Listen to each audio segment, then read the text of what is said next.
예수 그리스도로 우리 하나님 말씀 증거하겠습니다. 하나님 말씀 고린도전서 2장 1절에서부터 5절 말씀 보시겠습니다.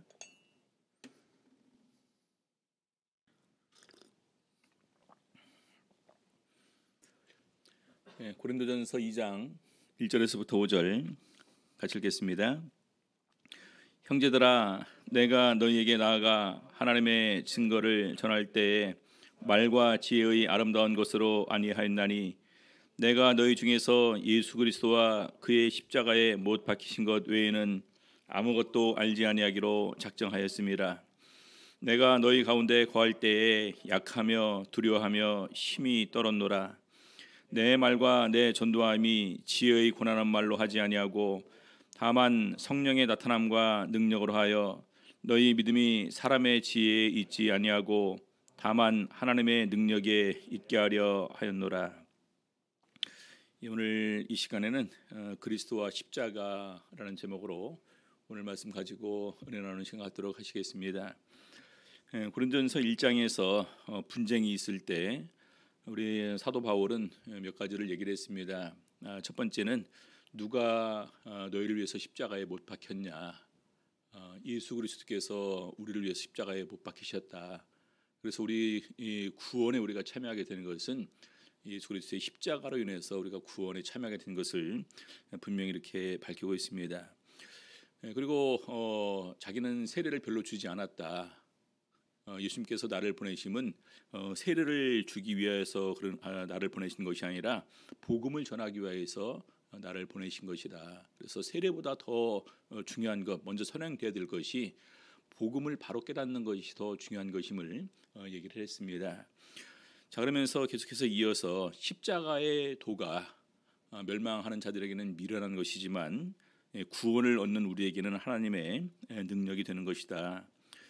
그리고 오직 부르심을 입은 자들에게 유대인이나 헬라인이나 그리스도는 하나님의 능력이요 하나님의 지혜다. 그래서 예수 그리스도가 하나님의 감추었던 지혜와 능력이고 예수 그리스도의 십자가는 심지어는 그 원수였던 마귀도 예측하지 못했던 하나님의 지혜와 능력임을 이렇게 밝히고 있습니다. 자, 그러면서 사도 바울이 고린도 교회 가서 복음을 전할 때 어떤 부분에서 인정받기 위해서 자기가 인간적인 이런 그 유리한 조건들, 또 인간적으로 있는 재능들, 인간적으로 있는 이런 지혜, 어떤 그런 언변 이런 것을 가지고 복음을 전하지 않았음을 먼저 이렇게 증거를 합니다. 1절 다시 보시겠습니다. 형제들아, 내가 너희에게 나아가 하나님의 증거를 전할 때에 말과 지혜의 아름다운 것으로 아니하였나니, 말과 지혜의 아름다운 것으로 아니하였나니. 예전에 제가 이제 이렇게 그 목회를 할 때 우리 이제 그 부모님들한테 얘기를 하면서 누구는 참 이렇게 주를 위해서 헌신했으면 좋겠는데요. 하면은 부모님들이 우리 목자님 얘는 말주변이 없어서 안 돼요. 우리 말주변이 없다라는 부분을 누가 제일 먼저 사용했는지 아시죠? 누가 제일 먼저 사용했을까요? 우리 성경에 보면 모세가 계속해서 나는 그런 그 말주변이 없다라는 부분을 얘기를 했었는데, 그래서 제가 웃으면서 얘기를 합니다. 말주변이 없는 사람이 하는 것입니다.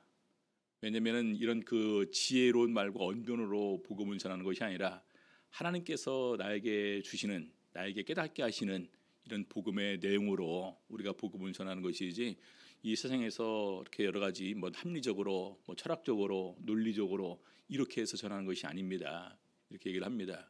근데 그럼에도 불구하고 그런 분들은 그것이 제일 이렇게 아마 자식이 이제 나중에 나가서 설교를 하게 될 때 많은 사람들이 어떻게 받아들일까가 제일 걱정이 되시는 모양이더라고요. 그래서 제가 또 한번 말씀드립니다. 신학을 하게 되면은 하나님께서 지혜도 주시고 또 능력도 주시고 또 성령 충만함으로 채우시면서 직접 이끌어 가시기 때문에 그런 것은 다 보완이 됩니다.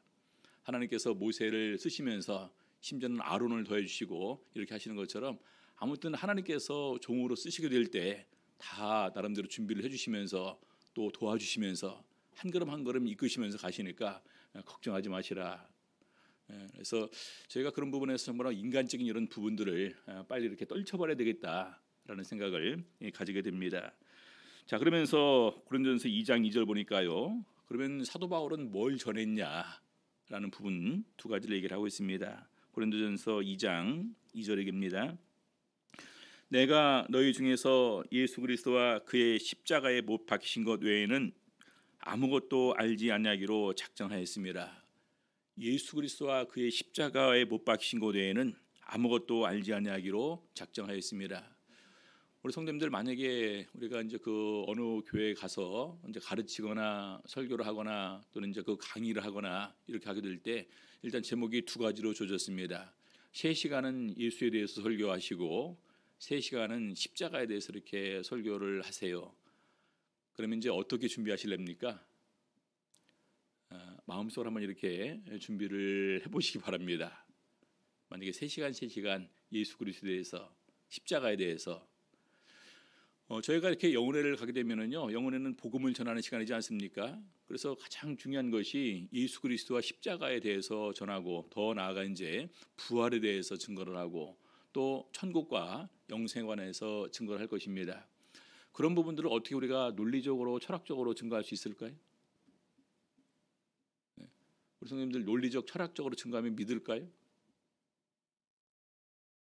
그러지 않죠. 그렇죠? 그럼 우리가 예수님에 대해서 전하려면 그 근거를 어디서 찾아야 될까요?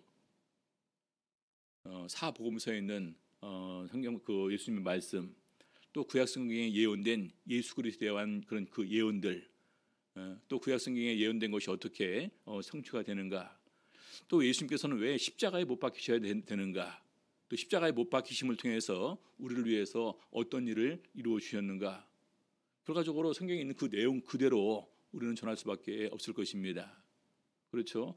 그래서 저도 가장 기본적으로 영혼의 때는, 제가 만약 영혼의 강사로 가게 된다면 중복이 된다 할지라도 아무튼 중요한 것은 예수 그리스도와 십자가와 부활에 관해서는 증거를 해야 되겠다. 그래서 나름대로 그런 시간들이 1시간씩 이렇게 준비를 해보는데, 사실 거기에 관한 성경 구절들도 엄청나게 많이 있습니다. 제대로 하려고 보니까 1시간 가까이는 부족하더라고요. 예수님에 대해서도 한 2시간 정도, 십자가에 대해서도 한 2시간 정도, 이 부활에 대해서도 2시간 정도, 그리고 자연스럽게 그 다음에 이어지는 이 천국과 영생은 이렇게 그 따라가게 될 것입니다. 자, 그것을 전할 때 우리가 어떻게 재미있게 전할까요? 어떻게 아름다운 그런 언어를 이렇게 막 그 동원해서 이걸 전할 수 있을까요? 그것이 아니겠죠. 그렇죠?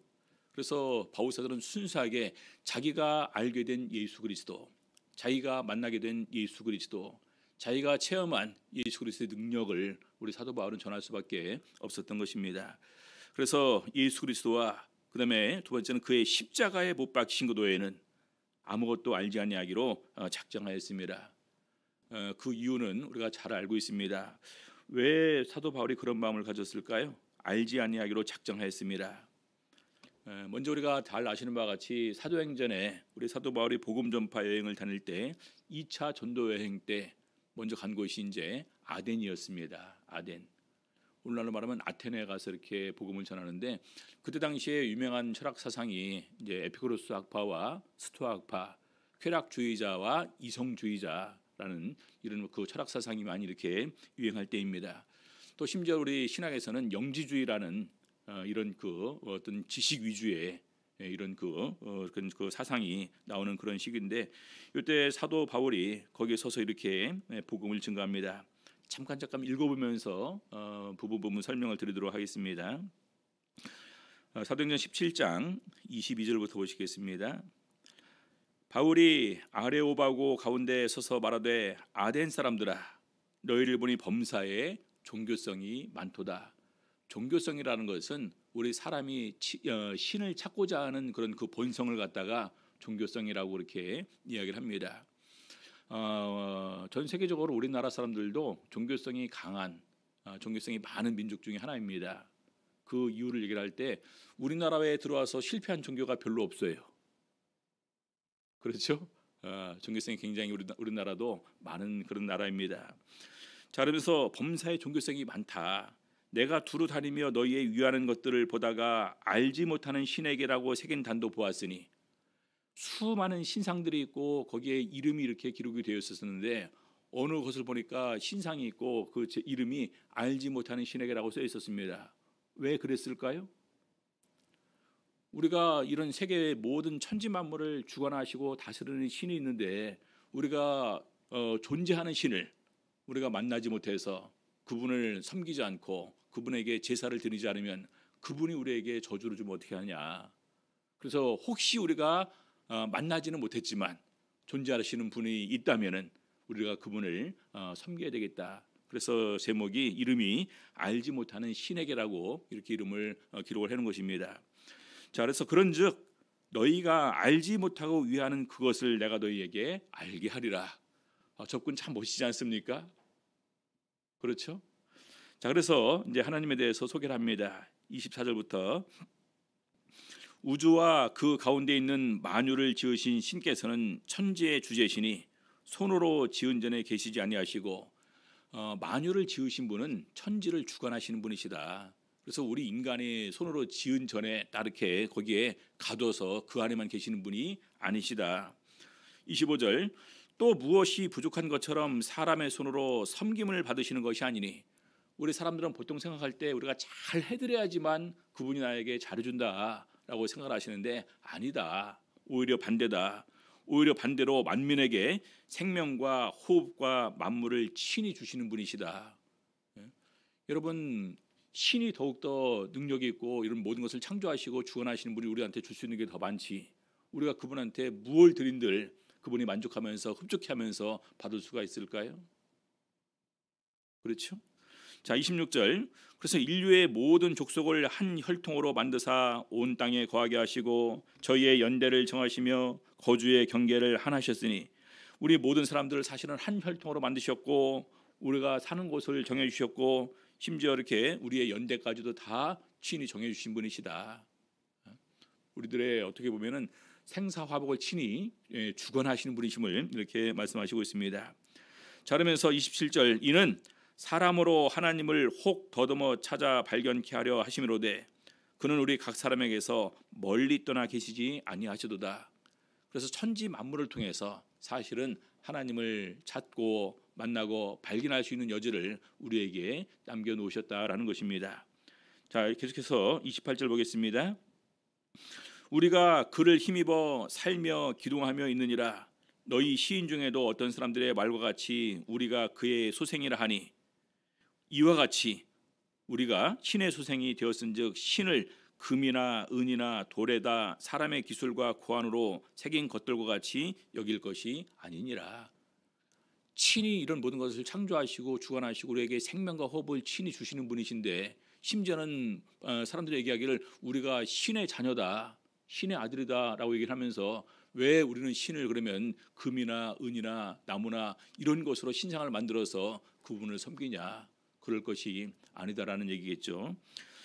자, 그러면서 30절 알지 못하던 시대에는 하나님을 알지 못하던 시대 예수 그리스도를 알지 못하던 시대에는 허물치 아니하셨거니와 이제는 어디든지 사람을 다 명하사 회개하라 하셨으니 여러분 복음의 첫 번째 메시지는요 회개하라 천국이 가까웠느니라입니다. 천국이 있는데 천국에 들어가기 위해서는 우리가 회개해야 된다는 거예요. 이런 모습으로 이런 마음으로 이렇게 말하면서 행동하면서 살면은 안 된다라는 것입니다.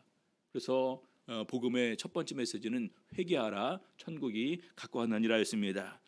자, 그러면서 우리에게 증거를 주셨습니다. 31절 이는 정하신 사람으로 하여금 천하를 공의로 심판할 날을 작정하시고 심판 날이 작정되어 있습니다. 언제일까요? 그 날은 아무도 모릅니다. 그렇죠? 심판 날은 작정되어 있어요. 자, 그런데 분명히 그 날은 정해졌습니다. 왜냐하면 성경에는 이미 정해진 것으로 하나님께서 분명히 예수를 통해서 선포를 하셨습니다. 그리고 이에 저를 죽은 자 가운데서 다시 살리신 것으로 모든 사람에게 믿을 만한 증거를 주셨음이니라 하니라. 자, 그러면 심판이 있고 심판 이후에 이런 그 천국과 지옥 또 영생과 영벌을 우리가 어떻게 믿을 수 있냐? 예수 그리스도의 부활하심으로 우리에게 믿을 만한 증거를 주셨다라는 것입니다.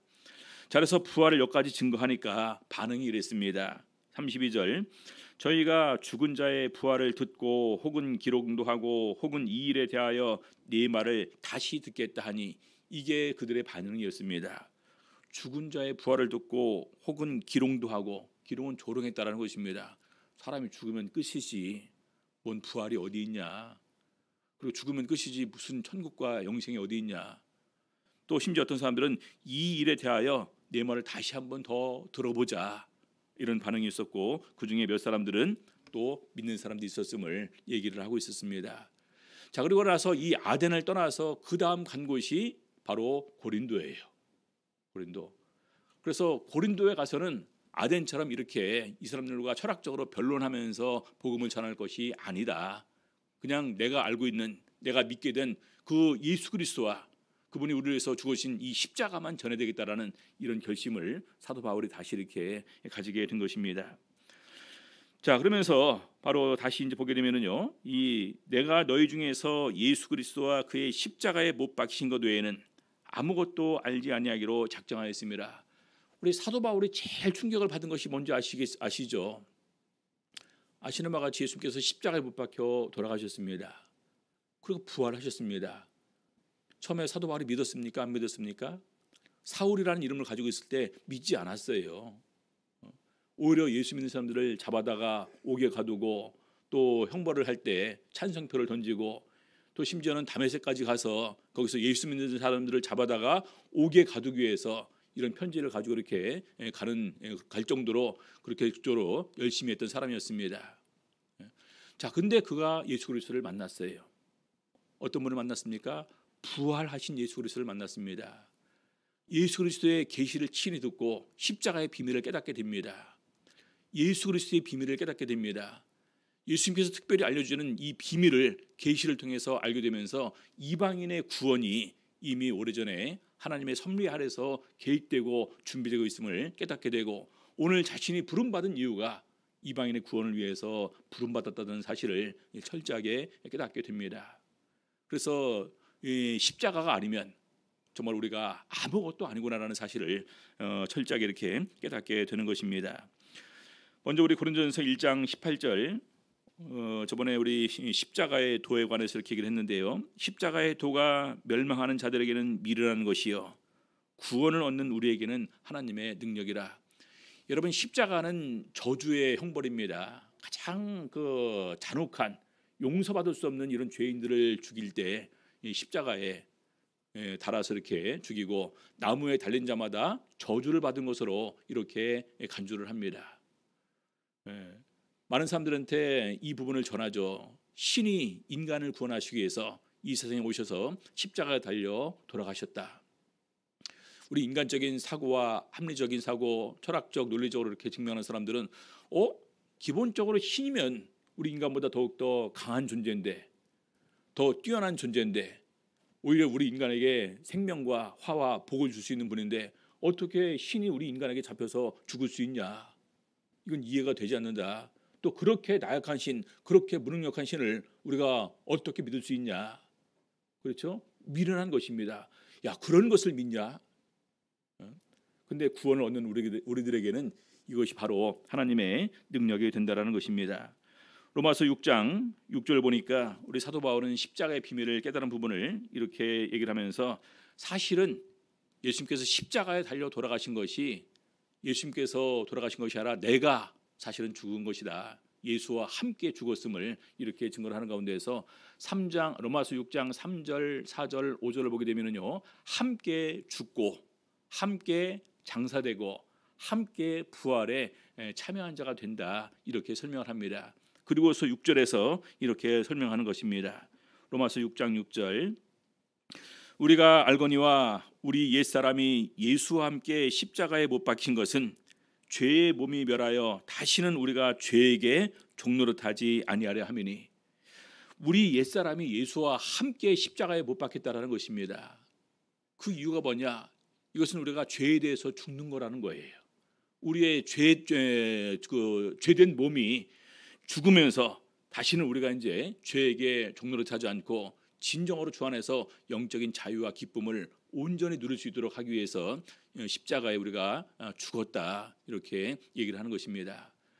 자, 그러면서 우리 사도 바울은 이와 같이 너희도 너희 자신을 죄에 대해서는 죽은 자요 하나님께 대해서는 산 자로 여길지어다 로마서 6장 그 후반부에 또 이렇게 증거를 합니다.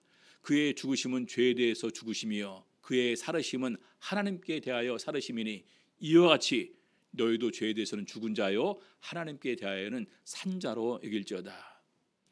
여러분 우리가 살아있는 사람이 되었습니다. 근데 살아있는 사람이 되기 있어서 가장 중요한 것은 십자가가 아니면 우리는 영적으로 살아있는 사람이 될 수가 없다라는 것입니다. 죄에 대해서 죽어야 되고 죄에 대해서 장사 지낸 바 된 사람들만이 그 능력으로 함께 살리심을 받을 수 있게 됩니다. 자, 그래서 갈라디아서 2장 20절 보니까요, 우리 사도 바울은 그렇게 고백을 합니다. 내가 그리스도와 함께 십자가에 못 박혔나니 그런즉 이제는 내가 산 것이 아니요 오직 내 안에 그리스도께서 사신 것이라. 이제 내가 육체 가운데 사는 것은 나를 사랑하사 나를 위하여 자기 몸을 버리신 하나님의 아들을 믿는 믿음 안에서 사는 것이라. 여러분 사도 바울의 마음속에는 항상 이 십자가의 이 정신이 마음속에 있습니다. 내가 그리스도와 함께 십자가에 못 박혔다. 갈라디아서 5장에서는 그 정과 욕심을 십자가에 못 박았다라고 이렇게 고백을 하고 있습니다. 그래서 이제는 내가 산 것이 아니에요. 나는 십자가에 못 박혀서 같이 죽었습니다. 나는 이미 죽은 거예요. 세상에 대해서 죽었습니다. 죄에 대해서 죽었어요. 그렇죠? 세상에 대해서 죽은 내가, 죄에 대해서 죽은 내가, 그럼 앞으로 내 마음에 무엇을 품고 살아갈 것이냐? 나를 위해서, 나를 사랑하사 나를 위하여 자기 몸을 버리신 하나님의 아들을 믿는 믿음 안에서 사는 것이라. 나를 사랑하시고 나를 위해서 죽으신 예수 그리스도를 항상 마음에 품고 살아가겠다. 여러분 이 마음이 있어야지 예수님께서 우리에게 원하시는 온전한 사랑을 행할 수 있는 이 저희의 삶이 될 수 있는 것입니다. 여러분 용서해야 되지 않습니까? 긍휼히 여겨야 되지 않습니까? 이 화목해야 되지 않습니까? 그렇죠? 함께 나눠야 되지 않습니까? 그렇게 되기 위해서 예수의 죽으심이, 예수 그리스도 나를 사랑하심이 내 마음속에 존재하지 않으면 우리는 그런 삶을 살아갈 수가 없어요. 인간적으로 우리의 눈에 보이는 명예와 권세와 재물과 이런 수많은 세상적인 지혜, 지식, 여러분 이게 사실 소용없지 않습니까? 그렇죠? 그래서 우리 사도 바울은 그렇게 고백을 합니다. 내게는 우리 주 예수 그리스도의 십자가 외에 결코 자랑할 것이 없으니. 내게는 예수 그리스도의 십자가 외에 결코 자랑할 것이 없어요. 예수님이 나를 사랑하시고 나를 위해서 죽으셨다, 이것만 마음속에 있는데 이것 외에 뭘 자랑할 것이 있습니까? 그러지 않습니까? 그래서 심지어는 세상이 나를 대하여 십자가에 못 박히고 내가 또한 세상을 대하여 그러하니라. 얼마나 많은 그런 그 미련을 더 많이 가지고 계셔야 될지 모르겠습니다. 보니까 끝이 없는 거더라고요. 내려놓고 또 내려놓고 또 내려놓고 비우고 또 비우고 또 비우면 됩니다. 그렇죠? 그럴 때 진정으로 더욱더 충만한 기쁨과 감사가 우리 마음속에 채워지게 됩니다. 그래서 이러한 마음으로 우리 사도 바울은 예수 그리스도와 그의 십자가만 증거했다라고 고백을 합니다. 자, 그러면서 다시 고린도전서 2장 3절, 내가 너희 가운데 거할 때에 약하며 두려워하며 심히 떨었노라. 우리 성도님들, 바울 사도가 얼마나 강한 사람일까요? 우리 예수 그리스도를 믿기 전에 바울 사도도 굉장히 강한 사람이었을 것으로 생각이 됩니다. 그렇죠? 그리고 마가가 이제 그 구보로에서 이렇게 복음 전파 여행을 갔다가 돌아갔죠. 그 다음에 안 데리고 간대요. 바나바는 데려가자고 하는데 우리와 함께 떠났다가 힘들어서 그만두고 간 사람 어떻게 쓸 수 있냐. 이 정도로 사도 바울이 사실은 굉장히 강한 사람입니다. 근데 그 사도 바울이 고린도에 가서 복음을 전하면서 너희 가운데 거할 때에 약하며 두려워하며 심히 떨었다. 왜 그런 고백을 할까요? 여러분 반대로 한번 생각해 보시기 바랍니다. 강하며 담대하며 그리고 그냥 그거 떨지 않았다. 담대했다. 어떻게 보면 참 좋은 부분이라도 볼 수 있습니다. 근데 우리가 높아지는 순간에, 우리가 강해지는 순간에 우리 마음속에 예수님이 차지할 자리가 줄어들게 됩니다. 그러면 내 명예, 내 권세, 내 지식, 내 지혜를 우리는 자연스럽게 의지하게 됩니다. 그럼 누가 주가 됩니까? 예수님이 주가 되지 않고 내가 주가 됩니다.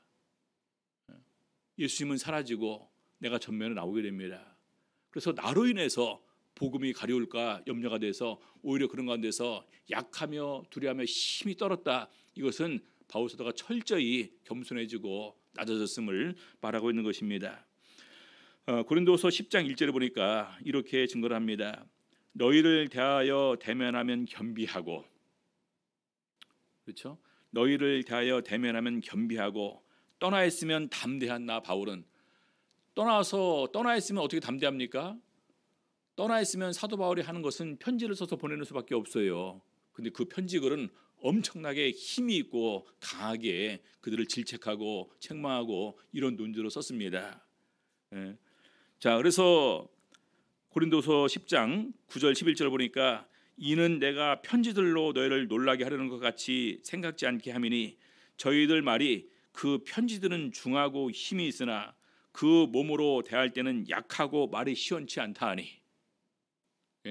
편지는 참 강한데 직접 대면해서 보니까 그 말하는 게 약하고 말도 시원치 않다 하니 이런 사람은 우리가 떠나 있을 때 편지들로 말하는 자가 어떠한 자이면 함께 있을 때 행하는 자도 그와 같은 자인 줄 알라. 원래 그럼 사도 바울이 어떤 사람이었다는 말이에요? 편지로 써서 보낼 정도로 사도 바울은 사실은 강한 사람이라는 것입니다.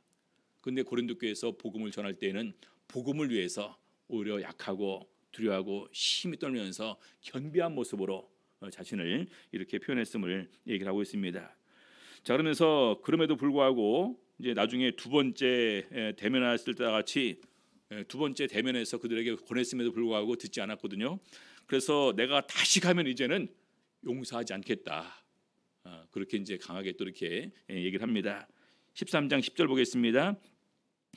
이를 인하여 내가 떠나 있을 때에 이렇게 쓰는 것은 대면할 때에 주께서 너희를 파하려 하지 않고 세우려 하여 내게 주신 그 권세를 따라 엄하지 않게 하려 함이니라. 여러분, 주님께서 사도 바울에게 주신 권세는요 파하려 하는 것이 아니라 세우려 하는 것입니다. 근데 사도 바울이 강하게만 하면 어떻게 될까요? 참 신기한 것은 우리가 강하게 하면은요 사람들은 반발심이 생겨서 강하게 맞서옵니다. 근데 약하게 가면은요 약하게 와요. 그래서 오히려 그런 것이 이 권세를 주신 것은 세우려는 것이지 파하려 하는 것이 아니다. 그래서 사도 바울이 그러한 권세를 사용하지 않았다. 이렇게 얘기를 하는 것입니다. 자, 그러면서 결론적으로 고린도전서 2장 4절 5절 다시 보시겠습니다. 내 말과 내 전도함이 지혜의 권하는 말로 하지 아니하고 다만 성령의 나타남과 능력으로 하여 너희 믿음이 사람의 지혜에 있지 아니하고 다만 하나님의 능력에 있게 하려 하였노라. 여러분, 사도 바울이 그래서 계속해서 복음을 전합니다. 예수 그리스도와 십자가를 전합니다. 그러고 나서 결론적으로 하나님께서 친히 역사를 해주는 것이 있더라라는 것입니다.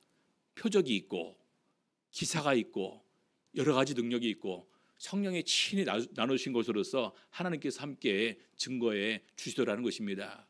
그래서 결과적으로 한번 체험해 봐라.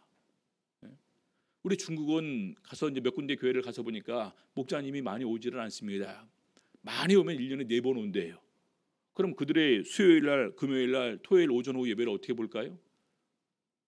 그냥 그분들 중에 한 분이 이렇게 증거를 하면서 기도할 때는 그냥 나와서 한번 기도해보자. 처음 온 사람도 기도해보자. 그러고 나서 어땠냐? 처음 온 사람한테 바로 물어봐요. 어떠냐?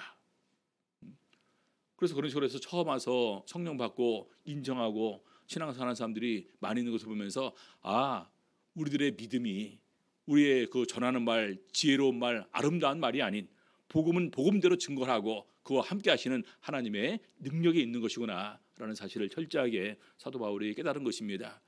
우리가 전하지만 그 사람의 마음을 변화시키고 믿게 하시는 것은 누가 하십니까? 하나님께서 하셔요. 누가 성령 부어주십니까? 하나님께서 하셔요. 누가 병 고쳐주십니까?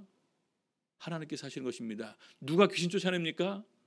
하나님께서 능력으로 역사하실 때만 되는 거예요. 그래서 로마서 15장 17절에서 사도 바울은 이렇게 고백을 합니다. 그러므로 그리스도 예수 안에서 하나님의 일에 대하여 자랑하는 것이 있거니와 그리스도께서 이방인들을 순종케 하기 위하여 나로 말미암아 말과 일이며 표적과 기사의 능력이며 성령의 능력으로 역사하신 것 외에는 내가 감히 말하지 아니하노라. 여러분 믿으십니까? 최근에 우리 교회에 이오목 모친이 이렇게 오셨습니다. 6월 초에 제가 성령 받았다고 선언했죠. 그분이 그냥 오셔서 계속해서 저 중간쯤 앉으셔서 말씀만 잘 들으셨습니다. 근데 우리 기도할 때 가만히 있으면 안 되니까 그냥 이렇게 이제 양 자매님이 할렐루야 할렐루야 할렐루야 하세요. 그래서 그거 하고 있었습니다. 어느 날 제가 보니까 내렸던 손이 올라가면서 딱 모아지면서 흔들기 시작하고 다른 소리가 나오는 것 같아요. 들어보니까 다른 소리가 나오더라고요. 그 다음 주는 이제 제가 그래서 물어봤습니다. 왜 손을 올리셨냐? 왜 흔드셨냐? 소리가 나오는데 어떤 소리가 나느냐? 그리고 그 다음 주에는 제가 마지막으로 마스크 좀 잠깐 떼고 기도하세요. 제가 마지막으로 확인할 게 있어요. 그래서 이제 입이 열린 상태로 기도하기 때문에 그 혀 모습을 다시 마지막으로 이렇게 확인했습니다. 여러분 누가 하셨습니까? 제가 한 거예요? 아니에요. 하나님께서 하시는 것입니다. 그래서 우리 믿음이 사람에게 있는 것이 아니라 하나님의 능력이 있게 하려 한다라는 이런 사도 바울의 말처럼 우리가 이렇게 하나님의 놀라운 은혜가 우리 교회도 이렇게 역사한 것입니다. 우리 성도님들 우리는 그냥 전할 뿐이에요. 그렇지 않습니까? 우리가 더욱더 확신을 가지고 예수님께서 나에게 영생이라는 것을 가르쳐 주셨다. 예수님께서 복음으로 나에게 천국이 있음을 가르쳐 주셨다. 이것을 믿게 하기 위해서 십자가와 부활을 통해서 나에게 믿을 만한 증거를 주신 것을 우리가 더욱더 귀하고 소중하게 생각하는 가운데 예수 그리스도의 십자가가 헛되지 않는 삶을 살 수 있는 우리 모든 성도님들 다 되시기를 우리 주 예수 이름으로 바랍니다.